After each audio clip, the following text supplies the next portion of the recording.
વિદ્યાર્થી મિત્રો, તો હવે આપણે વ્યવહારોની દ્વિઅસર અને ખાતાના પ્રકાર વિશે જાણીશું.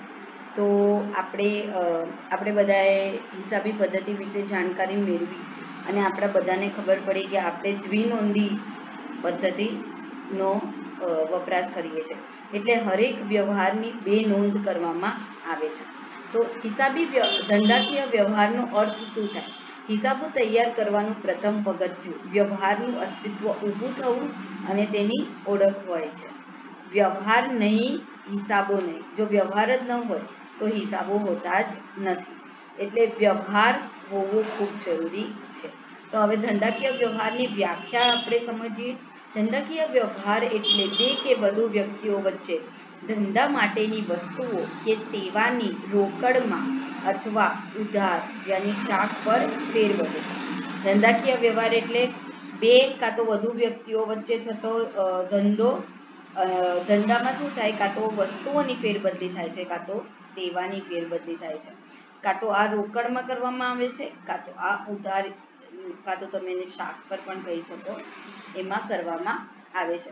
ધંધાકીય વ્યવહારોનું વર્ગીકરણ. હવે આપણે ક્લાસિફિકેશન સમજીએ કે બિઝનેસ ટ્રાન્ઝેક્શનનું શું ક્લાસિફિકેશન હોય છે. તો આર્થિક વ્યવહાર.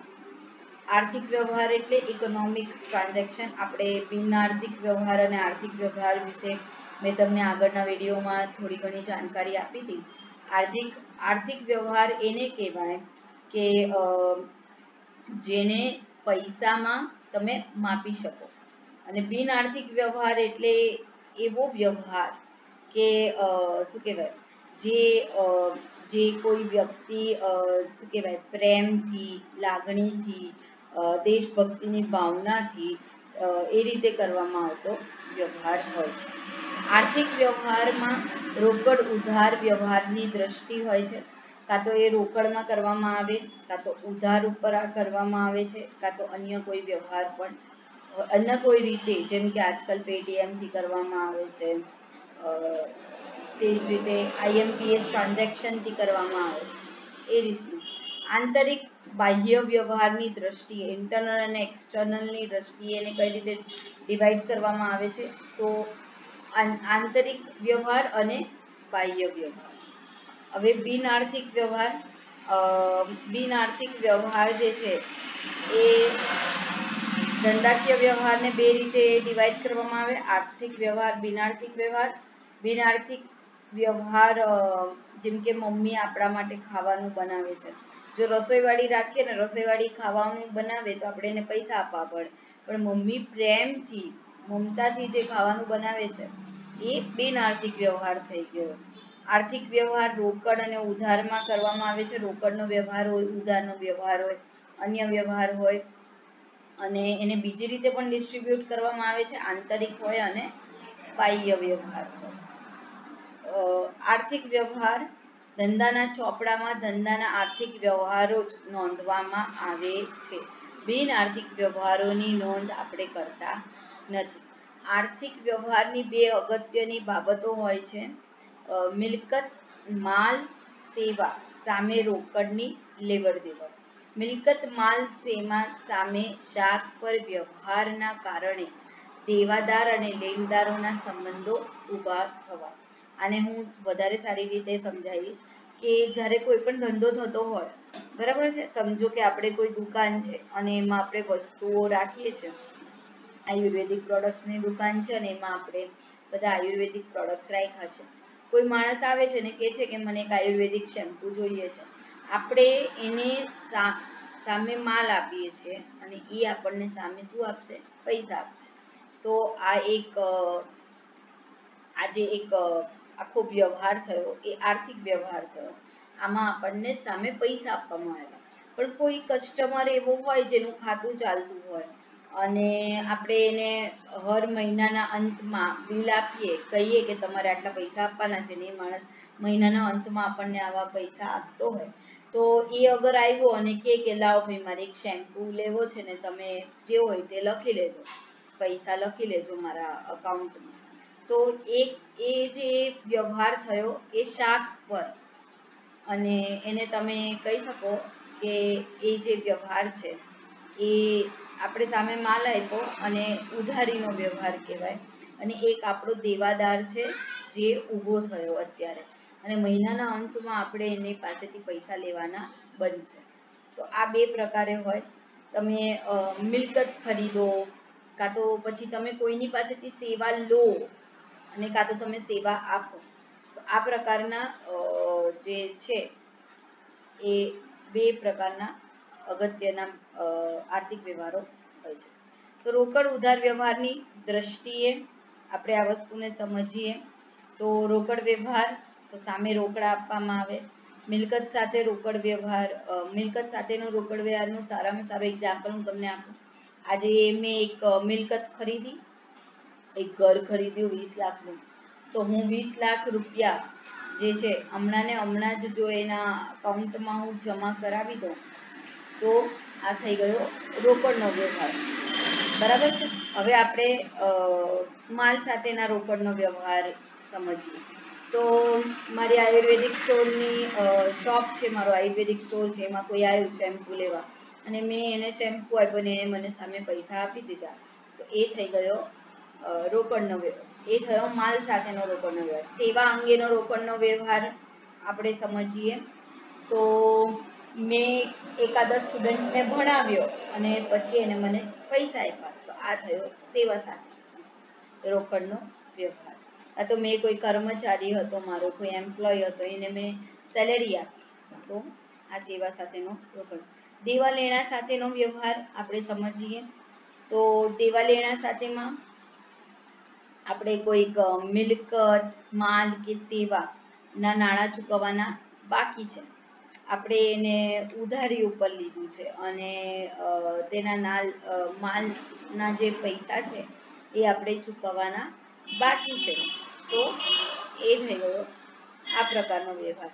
જેમ કે મેં એકચ્યુઅલી મારો જે માલ છે એ ખરીદ્યો હતો, 10,000નો માલ મેં ખરીદ્યો અને મેં એને કીધું કે હું મહિનાના અંતમાં તને પૈસા આપી દઈશ. તો જ્યારે મહિનાનો અંત આવ્યો પછી ત્યાર પછી મેં એને પૈસા આપ્યા, તો એ થયો ઉધારીનો વ્યવહાર. દેવા લેણા સાથેનો વ્યવહાર. બેંક સાથે જે પણ ટ્રાન્ઝેક્શન કરવામાં આવે, ચેક દ્વારા, કાં તો પેટીએમ દ્વારા, કાં તો અત્યારે તમે જોઈ રહ્યા છો કે આપણે ઓનલાઈન કાર્ડ દ્વારા, ક્રેડિટ કાર્ડ દ્વારા કરીએ છીએ, પછી આપણે નેટ બેન્કિંગ દ્વારા વ્યવહાર કરીએ છીએ. તો એ બધા જ વ્યવહાર અગર તાત્કાલિક થતા હોય તો એ બધા જ વ્યવહાર રોકડના વ્યવહારોમાં જ ગણવામાં આવે છે. તો અન્ય પ્રકારના વ્યવહારોમાં આપણે સમજીએ કે બે પ્રકારોમાં સમાવિષ્ટ થતા નથી, અને આ ખાલી રોકડ અને ઉધારમાં જ સમાવિષ્ટ નથી થતા, અને એ છે એ કોઈક વિશિષ્ટ પ્રકારના વ્યવહારો હોય છે, જેમ કે માલ ચોરાઈ જવો, આગ લાગી જવી, ચોરી થઈ જવી, એ પ્રકારના વ્યવહારો હોય છે. તો એ પ્રકારના વ્યવહારો એનું એક અલગ જ રીતમાં ડિવિઝન થાય છે. ઉધારના વ્યવહારોમાં દેવાદાર અને લેનાદારનો સંબંધ ઊભો થતો હોય છે. રોકડના વ્યવહારોમાં તરત જ ટ્રાન્ઝેક્શન થઈ જતું હોય છે. હવે આંતરિક વ્યવહાર એટલે એવા અમુક વ્યવહારો હોય છે જે હિસાબી ચોપડામાં નોંધવામાં જ આવે છે, જેમ કે મિલકત પરનો ઘસારો. જે ઓલરેડી મિલકત જે આપણે ત્યાં પડી, આપણા જે બુક્સ ઓફ અકાઉન્ટ્સ છે એમાં ઓલરેડી ફિક્સ ઓફ એસેટ છે, તો આપણે હર વર્ષે એના ઉપર ઘસારો નોંધીએ છીએ. એક પ્રકારનો આંતરિક વ્યવહાર છે.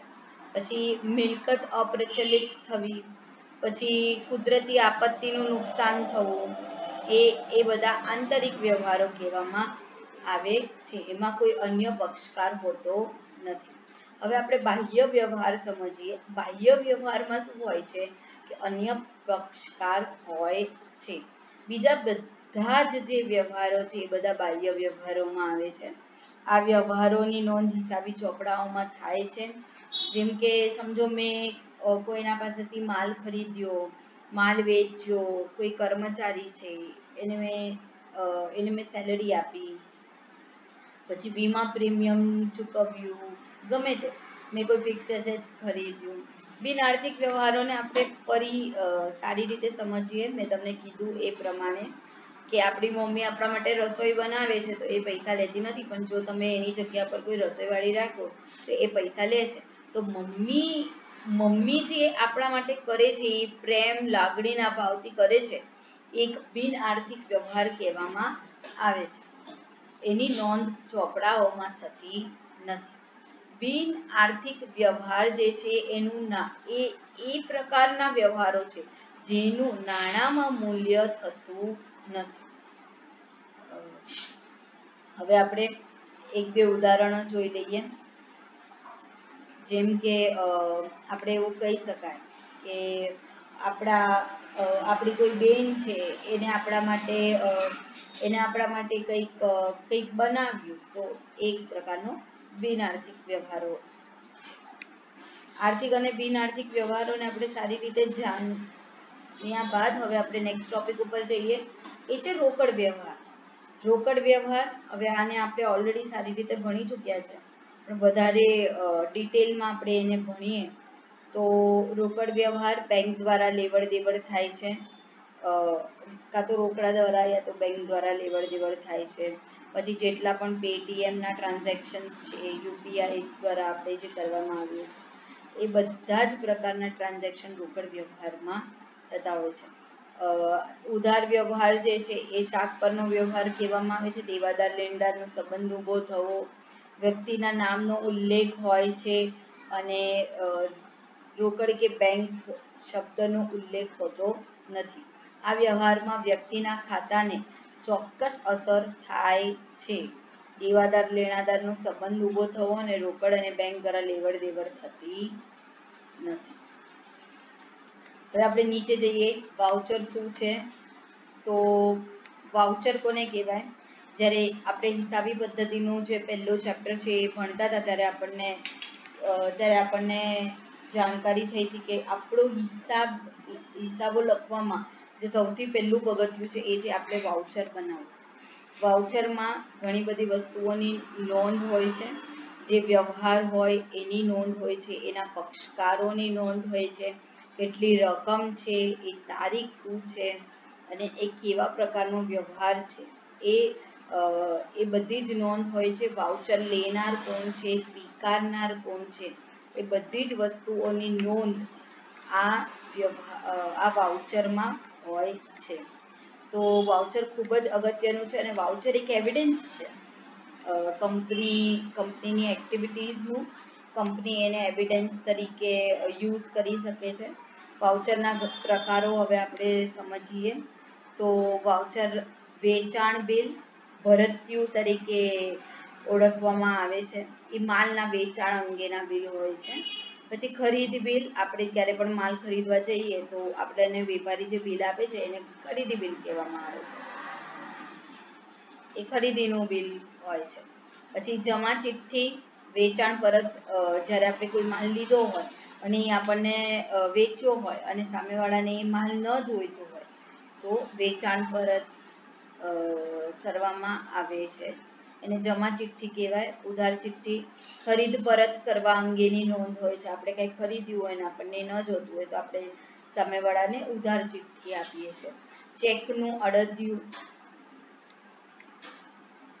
એ બેંકમાંથી નાણાં ઉપાડ્યાનો પુરાવો છે. ચેક ઇન શોર્ટ એક જે ચેક છે એ. પેઇન સ્લિપ, જ્યારે આપણે પૈસા જમા કરવા હોય કાં તો પછી ચેક જમા કરવા હોય, બેંકમાં ચેક જમા કરવો હોય તો આપણે પેઇન સ્લિપ ભરવી પડે છે. આપેલી રસીદ, એ રસીદ એક લેખિત પ્રમાણપત્ર હોય છે.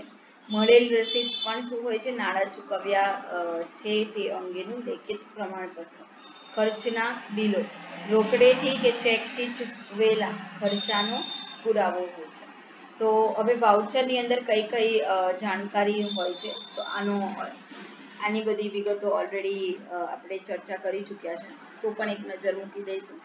વાઉચર આપનારનું નામ અને સરનામું હોય છે. વાઉચર લેનારનું નામ અને સરનામું હોય છે. તારીખ હોય છે. વાઉચરનો નંબર હોય છે. આંકડાઓ અને શબ્દોમાં રકમ હોય છે. બિલ બનાવનારની સહી હોય છે, બિલ લેનારની સહી હોય છે,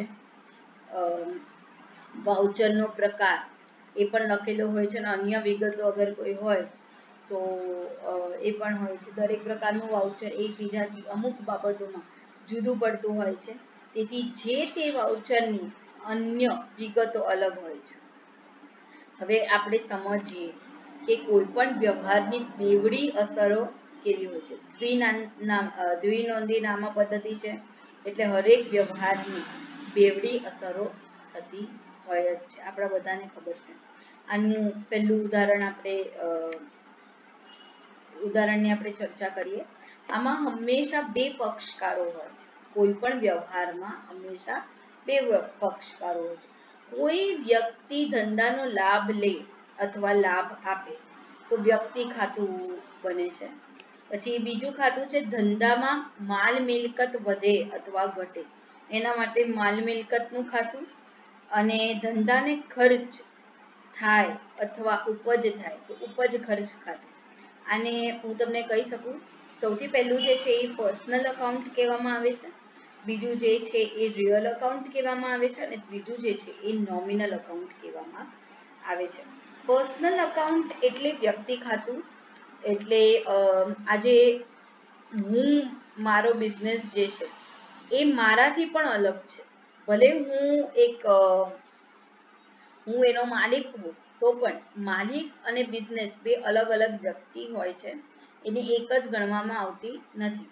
તો જો હું આ બિઝનેસમાં પૈસા નાખું, જો હું આ બિઝનેસને લોન આપું, સમજી લો કે મેં આ બિઝનેસને કંઈક લોન આપી અમુક પૈસાની, તો મારી નોંધણી, મારી લોનની જે નોંધણી છે એ પણ વ્યક્તિ ખાતામાં થશે.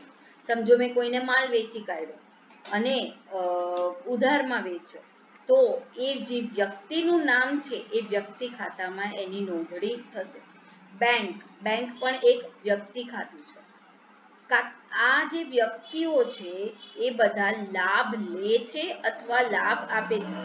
બેંક જે છે એ પોતે જ્યારે આપણે એમાં પૈસા જમા કરીએ છીએ તો એ આપણને ઇન્ટરેસ્ટ દ્વારા લાભ આપે છે. જ્યારે આપણે કોઈ બેંક પાસેથી લોન લઈએ છીએ તો એ લાભ પોતે લે છે.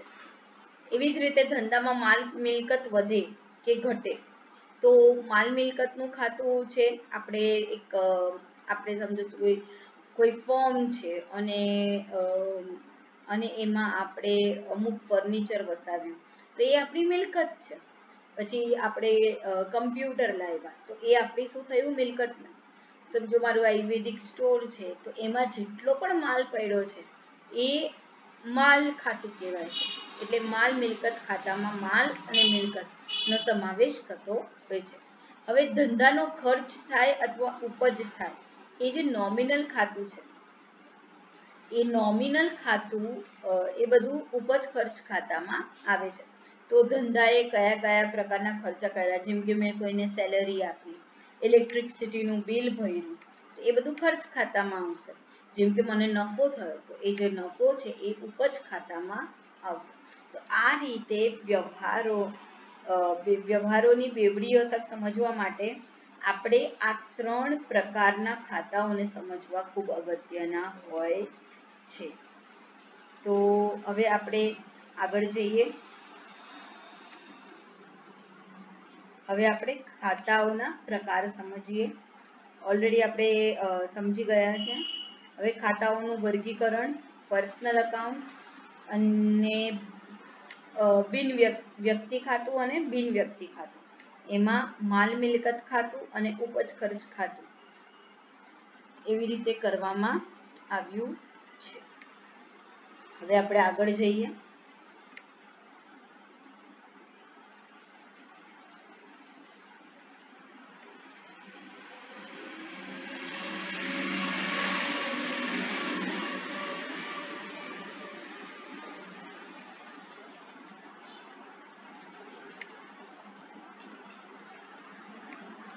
ખાતાઓના નિયમો, ઉધાર જમાના નિયમો.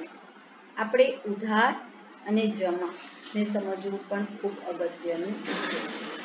ઉધાર જમા જે છે એમની બેવડી અસરો હોય છે. અને આપણે હવે એના નિયમો પ્રમાણે કરવાની છે. ક્યારે ઉધાર કરવું અને ક્યારે જમા કરવું એનો નિયમ છે. જેમ કે આજે આપણે સૌથી પહેલા વ્યક્તિ ખાતાનું ભણીએ. કોઈ વ્યક્તિ ધંધાનો લાભ લે અથવા લાભ આપે તો એ વ્યક્તિ ખાતામાં આવે છે. તો લાભ લેનાર ખાતે ઉધાર એટલે કે જેને પણ લાભ થાય છે એના ખાતે આપણે ઉધાર કરવાની અને લાભ આપનારના ખાતે જમા કરવાની. બરાબર છે. હવે મેં સીતાને 10,000નો માલ વેચ્યો. હવે આ મેં વ્યવહાર જે છે એમાં રોકડ શબ્દનો ઉપયોગ નથી કર્યો, બેંક કોઈ શબ્દનો ઉપયોગ કર્યો નથી. એનો મતલબ આ એક ઉધારનો વ્યવહાર છે. આ અગાઉ મેં કીધું છે કે જ્યારે પણ ઉધારનો વ્યવહાર હોય ત્યારે બેંક અને રોકડ શબ્દનો ઉલ્લેખ થતો નથી. હવે સીતાને 10,000નો માલ મેં વેચ્યો છે. તો આમાં લાભ કોને થઈ રહ્યો છે? અને લાભ આપનાર જે છે, લાભ લેનાર જે છે એના ખાતે ઉધાર કરવાની છે અને લાભ આપનારના ખાતે જમા કરવાની છે. સીતા ખાતે ઉધાર થશે અને લાભ આપનાર જે છે એના ખાતે જમા. એ તમને આવી રીતે સમજાવું કે મેં મોહન પાસેથી 10,000નો માલ ખરીદ્યો. તો આમાં લાભ આપનાર કોણ છે? હું છું, મોહન છે. એટલે મોહનના ખાતે, મારા ચોપડાઓમાં મોહનના ખાતે જમા થશે. સમજાયું? એવી જ રીતે માલ મિલકતના ખાતા છે. માલ મિલકતના ખાતાનો નિયમ છે માલ મિલકત આવે તો ઉધાર કરવાની અને જાય તો જમા. આ તો ખૂબ જ ઈઝી છે. સમજો મેં કમ્પ્યુટર ખરીદ્યું તો કમ્પ્યુટર ખાતે ઉધાર થશે.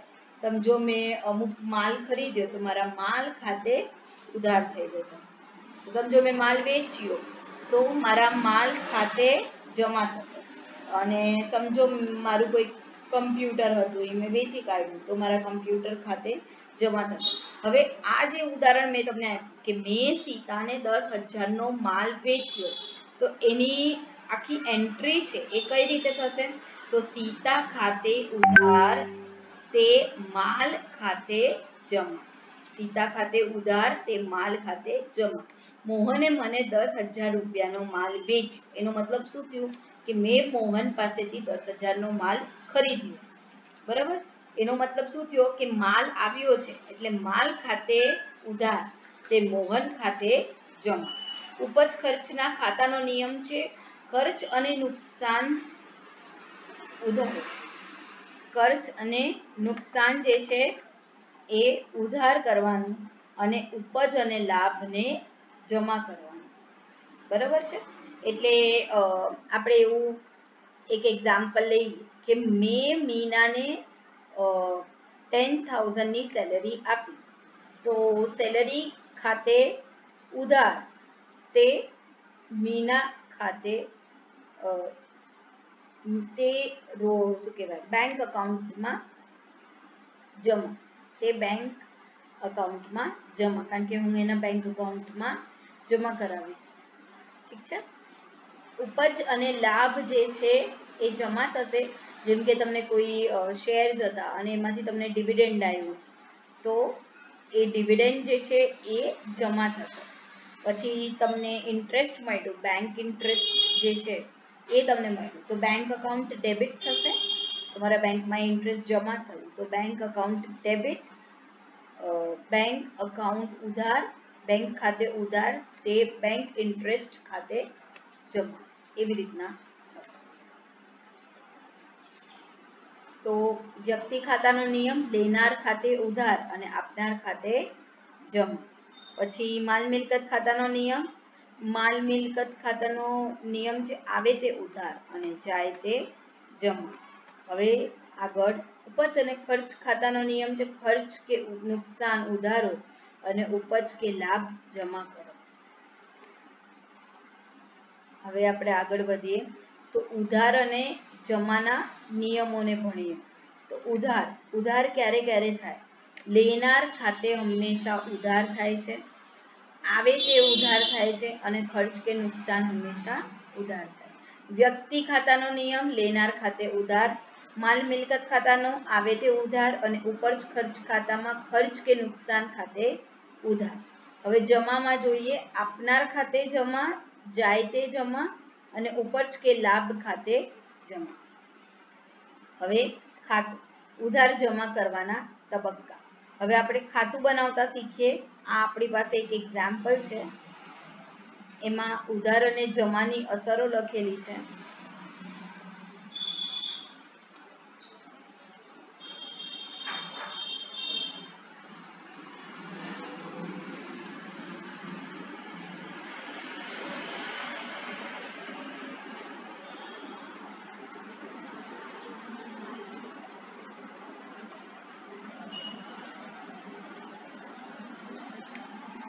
બરાબર છે.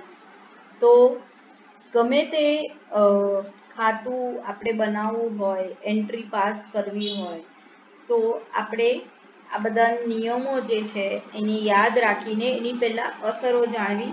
જેમ કે આ આપણે જો ઉદાહરણ 10નું પહેલું એક ઉદાહરણ લઈ લઈએ. રણછોડે 50,000ની મૂડીથી ધંધો શરૂ કર્યો.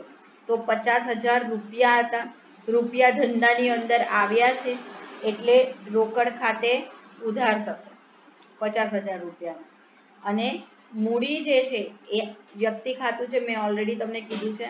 તો આપનાર જે છે વ્યક્તિ, એના ખાતે જમા થશે. તો આ રીતે આપણે હર એક વ્યવહાર હોય એની બે અસરો જાણી લેવી. હવે આપણે આગળ વધીએ.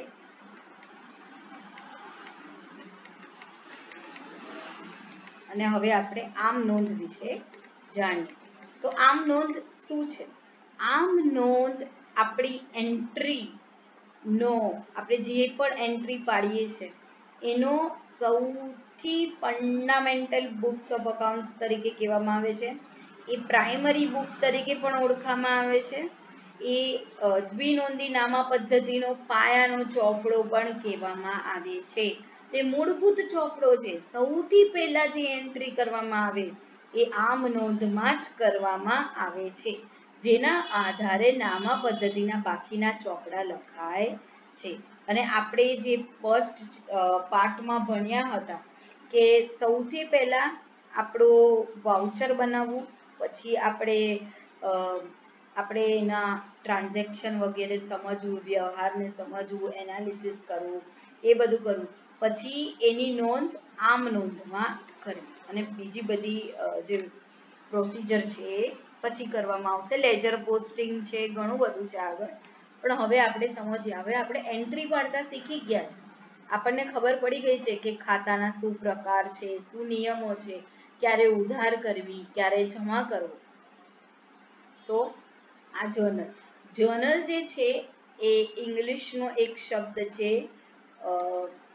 જર્ન એકચ્યુઅલી ફ્રેન્ચ શબ્દ હતો અને એનો અર્થ દિવસ થતો હતો અને એના પરથી એક ઇંગ્લિશ શબ્દ જર્નલ નીકળ્યો છે.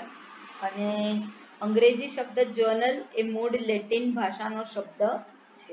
આમાંથી કોઈ MCQ આવી શકે છે, એટલે આ જાણકારી મેળવી. જેનો અર્થ અને નોંધ કે ડાયરી થાય છે. આપણે બધાને ખબર જ છે કે આપણે દૈનિક હિસાબો, વ્યવહારોની હંમેશા નોંધ લેતા હોઈએ છીએ એકાદી ડાયરી વગેરેમાં. તો આ પણ એના જેવું જ છે કે આમાં બધા જ વ્યવહારો એક સાથે લખવામાં આવે છે. તો આના અમુક ડિટેલ્સ ભણવા ખૂબ અગત્યના છે, કારણ કે આમાંથી MCQ આવી શકે છે. તો બુક ઓફ ઓરિજિનલ એન્ટ્રીઝ કહેવાય, મૂળભૂત કે પાયાનો ચોપડો ગણાય છે. આ નામાનો એવો ચોપડો છે જેમાં ધંધાના બધા હિસાબી વ્યવહારો તારીખના ક્રમમાં લખાય છે. ત્યારબાદ કયા ખાતે કેટલી રકમ ઉધારવી કે જમા કરવી તે અહીં નક્કી કરવામાં આવે છે. અને આમાં સૌ પ્રથમ નોંધ થાય છે, ગમે તે વ્યવહારની સૌ પ્રથમ નોંધ આપણે જર્નલમાં કરીએ છીએ. તો લક્ષણો શું છે આમ નોંધના? સૌથી પહેલા તો મૂળભૂત ચોપડું. હંમેશા બેવડી અસરો થાય છે કોઈ પણ વ્યવહારની. અને રકમના બે ખાના દોરવામાં આવે છે, એકમાં ઉધાર અને એકમાં જમા નોંધવામાં આવે છે. તારીખના ક્રમમાં હંમેશા વ્યવહારોની નોંધ થતી હોય છે અને નરેશન, જેને આપણે ઇંગ્લિશમાં નરેશન તરીકે ઓળખીએ છીએ, એને ગુજરાતીમાં બાબત જે તરીકે કહેવામાં આવે છે. એને શોર્ટ ફોર્મમાં BA.J. તરીકે પણ લખવામાં આવે છે. એમાં શું હોય છે તો વ્યવહારની વિગતો, ટૂંકી વિગતો યા તો ડિસ્ક્રિપ્શન હોય છે. આમ નોંધનું મહત્વ શું છે? આમ નોંધનું મહત્વ નીચે પ્રમાણે વર્ણવી શકાય.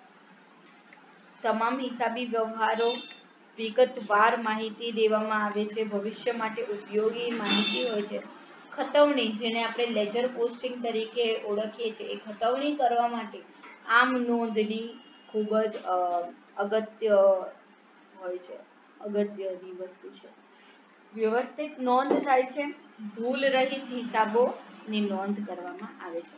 અહીંયા એક નમૂનો દેવામાં આવ્યો છે આમ નોંધનો. અહીંયા તારીખ, વિગત, ખાપા. આજે ખતવણી કરવા માટે જે આપણે જે પણ વ્યવહાર હોય, સમજો આ કોઈ વ્યવહાર છે તો આની નોંધ આમ નોંધમાં નોંધ્યા પછી એની ખતવણી કરવામાં આવી હશે અને ખતવણીની ચોપડીના પાનું નંબર અહીંયા લખવામાં આવે છે, ઉધાર અને જમા. અને આ છે એનું નરેશન.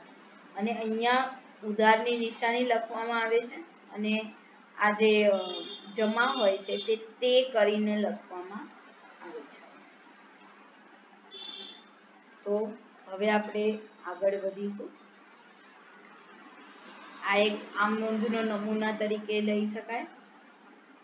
આ જુઓ, અહીંયા તારીખ છે, વિગત છે, ખાપા, ઉધાર અને જમા.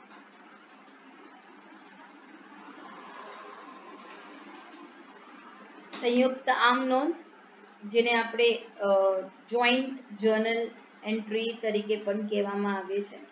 તો દરેક હિસાબી વ્યવહાર માટે અલગ આમ નોંધ લખવામાં આવે છે, પણ ક્યારેક એક જ દિવસે અને સમયે થયેલા અનેક વ્યવહારો કોઈ પણ એક જ ખાતું યા એકથી વધુ ખાતું ઉધાર કે જમા થતું હોય છે.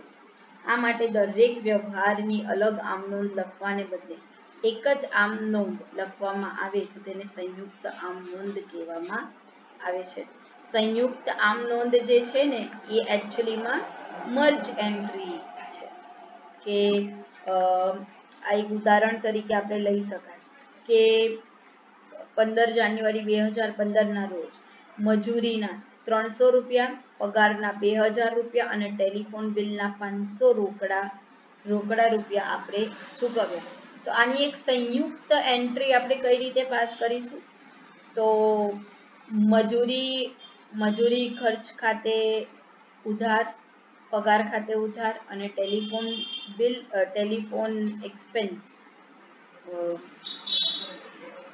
ખાતે ઉધાર, તે ટેલિફોન ખર્ચ ખાતે ઉધાર, તે રોકડ ખાતે.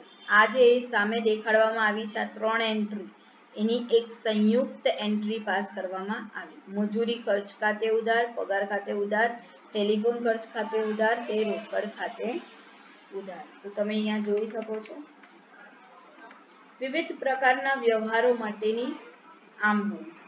નવો ધંધો શરૂ કરતી વખતે મૂડી અને ઉપાડ અંગેના વ્યવહારો હોય છે. તો એવા બધા વ્યવહારોને પણ આમ નોંધમાં લખવામાં આવે. તો આ પ્રકારનો વ્યવહાર હોય તો તમે કઈ રીતે એની આમ નોંધમાં એન્ટ્રી કરશો એ આપણે ઓલરેડી જોઈ ચૂક્યા છે કે 50,000 રોકડા લાવી ધંધો શરૂ કર્યો તો રોકડ ખાતે ઉધાર, તે મૂડી ખાતે જમા. એવી રીતના આપણે એની આમ નોંધમાં નોંધ કરીશું.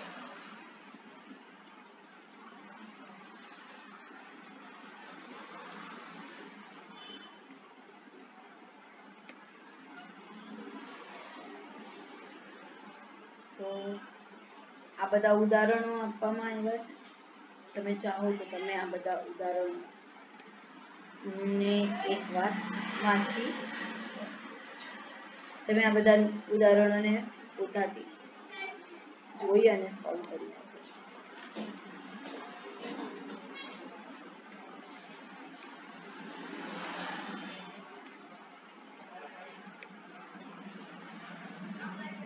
હવે આપણે આગળ વધીશું.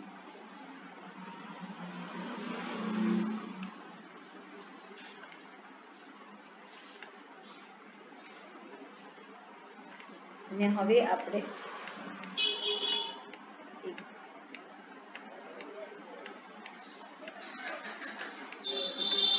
નવું ચેપ્ટર શરૂ કરીએ. એ છે હિસાબી સમીકરણ અને ધંધાકીય વ્યવહાર. તો હિસાબી સમીકરણ શું હોય છે? જેટલા પણ લોકો આ ફિલ્ડના છે, કોમર્સ ફિલ્ડના, એ લોકોને ખબર જ હશે કે દ્વિનોંધી પદ્ધતિ હોવાને કારણે હરેક વ્યવહારની બેવડી અસર દેવાને કારણે હંમેશા આપણી જે બેલેન્સ શીટ હોય છે એ હંમેશા ટેલી થતી હોય છે. અને જેને પણ ટીવાય સુધી ભણેલું છે, એમકોમ સુધી ભણેલું છે, એ લોકોને ટીવાય એમકોમ સુધી ભણેલું છે, એ લોકોને ખબર જ હશે કે જ્યારે એ લોકો બેલેન્સ શીટ બનાવે છે તો એક બાજુ મિલકતની બાજુ હોય છે અને એક બાજુ મૂડી અને દેવા હોય છે, અને છેલ્લે જે બેલેન્સ હોય છે એ બંનેનું સરખું હોય છે. એનો અર્થ શું થયો? મિલકતો બરાબર મૂડી પ્લસ દેવા. ટૂંકમાં એને એવું કહી શકાય A = C પ્લસ L. આ એક ઇક્વેશન છે. શું છે? Accounting equation. અને આ કઈ રીતે આપણને આ ઇક્વેશન મળે છે? કારણ કે આપણી જે નામા પદ્ધતિ છે એ દ્વિનોંધી નામા પદ્ધતિ છે. એના હર વ્યવહારની આપણે બેવડી અસર આપેલી છે. તો આ ઇક્વેશન સમજવી ખૂબ અગત્યની છે, કારણ કે જો આ ઇક્વેશન આપણા ટેલી ન થતી હોય તેનો અર્થ એવું થાય કે આપણે જ્યારે વ્યવહારોની નોંધ કરી છે ત્યારે આપણાથી કોઈ ભૂલ થઈ ગઈ છે ને એ ભૂલને સુધારવાની જરૂર હોય છે. તો હવે આપણે જોઈએ માલને લગતા વ્યવહારો હોય તો શું હોય છે? તો જ્યારે પણ માલને લગતા વ્યવહારો કેવા પ્રકારના હોય? તો માલની ખરીદી, માલનું વેચાણ, ખરીદ પરત, વેચાણ પરત, આ પ્રકારના માલને લગતા વ્યવહારો હોય છે. એ બધા વ્યવહારોની નોંધ આપણે ક્યાં કરીશું? આમનું ઉપજ અને ખર્ચના વ્યવહારો હોય. ઉપજ અને ખર્ચના વ્યવહારોમાં શું આવે? જેમ કે મેં ભાડું ભર્યું, મને કમિશન મળ્યું, મને ડિવિડન્ડ મળ્યું. ખર્ચાઓમાં વહીવટી ખર્ચો હોય, સ્ટેશનરીનો ખર્ચો હોય, પ્રિન્ટિંગનો ખર્ચો હોય. પછી મિલકતમાં હોય તો મિલકત ખરીદીએ, વેચીએ, નાણાં ઉછીના લેવાના વગેરે વ્યવહારો હોય છે. તો આ બધા વ્યવહારો નોંધ્યા બાદ એસેટ્સ = કેપિટલ પ્લસ લાયબિલિટી ની જે ઇક્વેશન છે એને અસર થતી હોય છે. આપણે જ્યારે માલ ખરીદીએ છીએ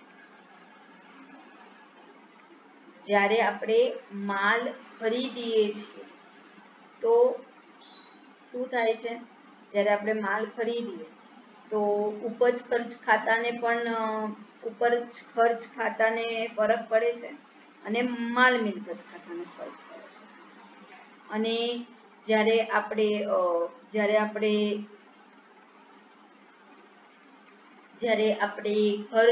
ઉપજ ખર્ચ વ્યવહારો કરીએ છીએ ત્યારે અસેટને કઈ રીતે ફરક પડે? કારણ કે આપણે કાં તો રોકડામાં ચૂકવણી કરીશું, કાં તો આપણને રોકડા આવશે, કાં તો આપણે દેવાદાર અને લેણાદારના સંબંધો થશે. અને સી એટલે કેપિટલમાં ફરક પડે છે. પ્રોફિટ અને લોસ, કારણ કે આમાં પ્રોફિટ અને લોસની વસ્તુ આવે છે એટલા માટે કેપિટલમાં ફરક પડે છે.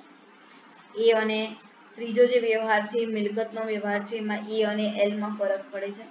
મિલકતમાં તો જો તમે પૈસાથી કમ્પ્યુટર ખરીદ્યું હોય, રોકડમાં કમ્પ્યુટર ખરીદ્યું હોય તો ખાલી એક મિલકત ઊભી થાય છે અને રોકડની જે આપણી વસ્તુ છે એ ઓછી થાય છે, એક મિલકત ઓછી થાય છે.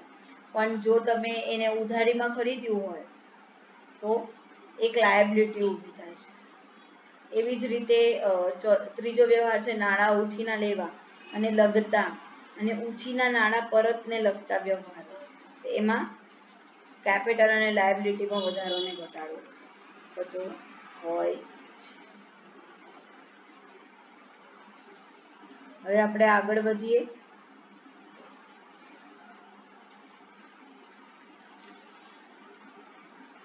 આ બધા ઉદાહરણો છે, તમે બધા એ બધા વાંચી શકો છો તમને જો ટાઈમ મળે.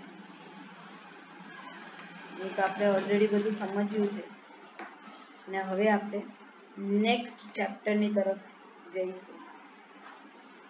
આમ નોંધથી પેટા નોંધ થાય, પછી ખટવણી, કાચું સરવૈયું, હવાલાના આધારે વાર્ષિક હિસાબો તૈયાર થાય અને વાર્ષિક હિસાબોના 3 અંગો છે. એક છે વેપારી ખાતું, નફા નુકસાન ખાતું અને ત્રીજું છે પાકું સરવૈયું.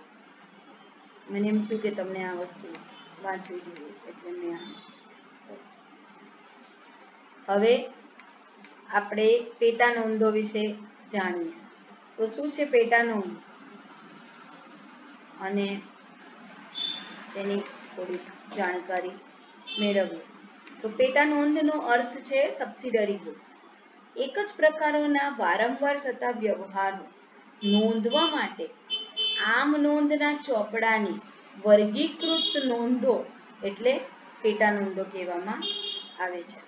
તો પેટા નોંધોને દૈનિક ચોપડા ડે બુક તરીકે પણ ઓળખવામાં આવે છે. દરેક વર્ગીકૃત નોંધ એટલે કે પેટા નોંધ માટે અલગ ચોપડો રાખવામાં આવે છે.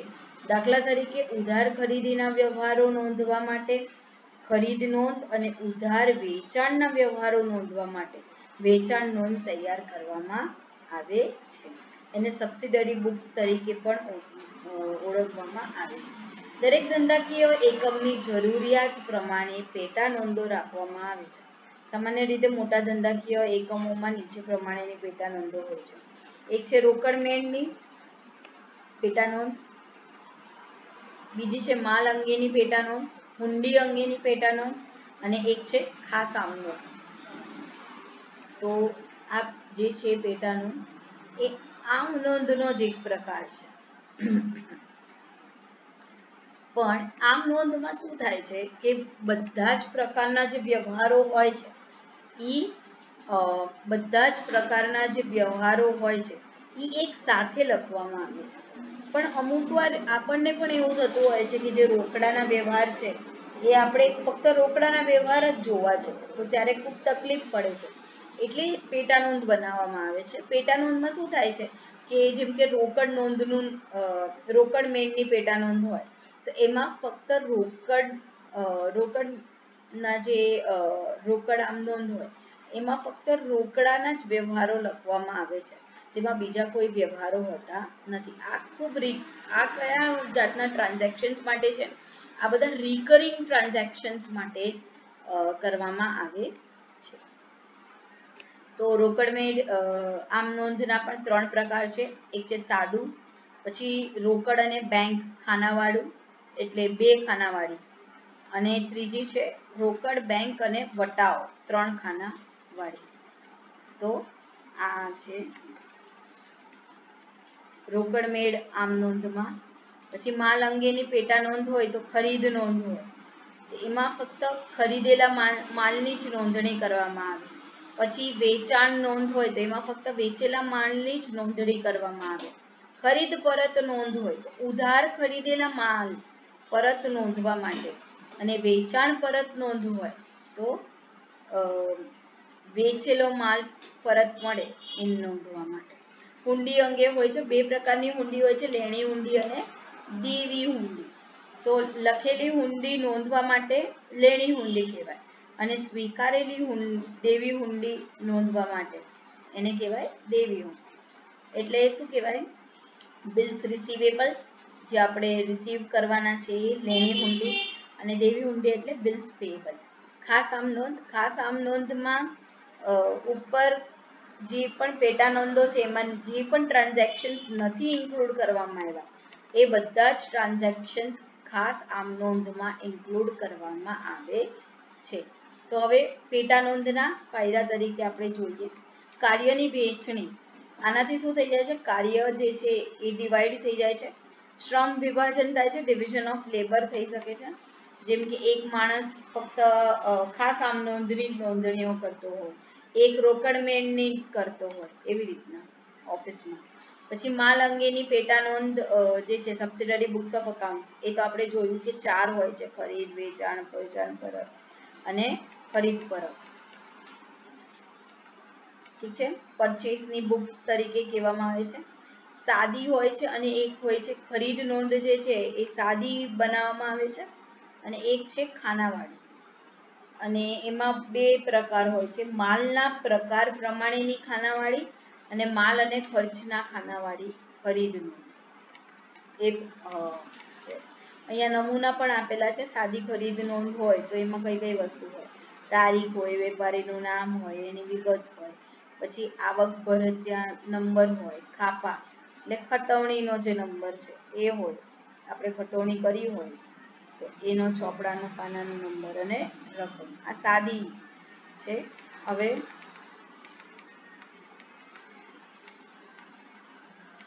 છે ખાનાવાળી. ખાનાવાળીમાં શું હોય? તારીખ હોય, વેપારીનું નામ હોય, આવક ભરતિયા નંબર, ખાપા નંબર હોય. પછી એમાં શું હોય? ડિસ્ટ્રીબ્યુશન કરવામાં આવે. સમજો હું 3-4 વસ્તુમાં ડીલ કરતી હોય તો મારા જેટલા પણ પ્રોડક્ટ્સ છે એ બધા જ પ્રોડક્ટ્સનું નામ અહીંયા લખવામાં આવે અને એ પ્રમાણે એની નોંધ કરવામાં આવે. જેમ કે ટીવીનું ખાનામાં ટીવીની નોંધ, ફ્રીજમાં ફ્રીજની, ગરગંટીમાં ગરગંટી. તો હવે આપણે આગળ જઈએ. માલ અને ખર્ચના ખાનાવાળી. તો એમાં પણ તારીખ, વેપારીનું નામ, આવક ભરતિયા નંબર એ બધું સેમ જ હોય. ખાપા નંબર હોય. પછી અહીંયા રકમ લખવાની હોય. એમાં માલની ચોક્કસ રકમ, પછી વેચાણ વેરો અને મૂલ્ય વૃદ્ધિ વેરો પણ હોય. રેલવેનો નૂર, મજૂરી. આ જ્યારે આપણે માલ આપણા ગોડાઉન સુધી પહોંચે યા તો પછી પ્રેમાઇસીસ સુધી પહોંચાડવામાં આવે તો ત્યાં સુધીનો ખર્ચો જે છે એ બધો આમાં નોંધવામાં આવે છે. આપણે જોયું આ બધા નમૂના છે. હવે વેચાણ નોંધનો નમૂનો, એ પણ ખરીદ નોંધ જેવું જ છે. સાદી વેચાણ નોંધ હોય, ખાનાવાળી હોય, માલના પ્રકાર પ્રમાણેના ખાનાવાળી હોય અને માલ અને ખર્ચના ખાનાવાળી વેચાણ નોંધ. અહીંયા જાવક ભરતિયા નંબર હોય.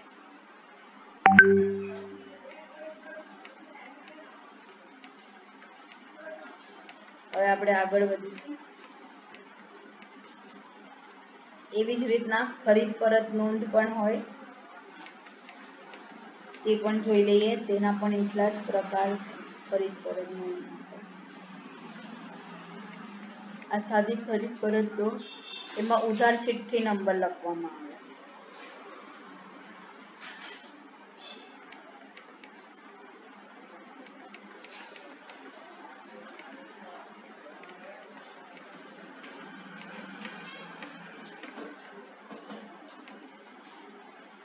આ ઉધાર ચિઠ્ઠીનો નમૂનો દેવામાં આવ્યો છે. ખરીદ પરત, આપણે જે માલ ખરીદ્યો છે એ આપણે પાછો કરીએ છીએ એટલે આપણે શું કરીશું? ઉધાર ચિઠ્ઠી મોકલાઈશું. તો અહીંયા ઉધાર ચિઠ્ઠી, અહીંયા એનો નંબર લખવામાં આવે છે. આપણું નામ હોય, કયા ખાતે ઉધાર છે એ વ્યક્તિનું નામ હોય, તારીખ, વિગતો, રકમ. એનો નમૂનો છે. હવે વેચાણ ચિઠ્ઠી નોંધ, સેલ્સ રિટર્ન બુક. તો આ પ્રકારે વેચાણ પરત નોંધ, સાદી વેચાણ નોંધ, ખાનાવાળી વેચાણ નોંધ, માલના પ્રકાર પ્રમાણેની ખાનાવાળી અને માલ અને ખર્ચના ખાનાવાળા વેચાણ પરત. આ બધા એના નમૂના છે જે દેવામાં આવ્યા છે. તમે જોઈ શકો છો. આ જમા ચિઠ્ઠીનો નમૂનો છે. વેચાણ પરતમાં હંમેશા જમા ચિઠ્ઠી દેવામાં આવે. તો નામ, ચિઠ્ઠીનો નંબર, એડ્રેસ, કોના ખાતે જમા, તારીખ, વિગતો, રકમ.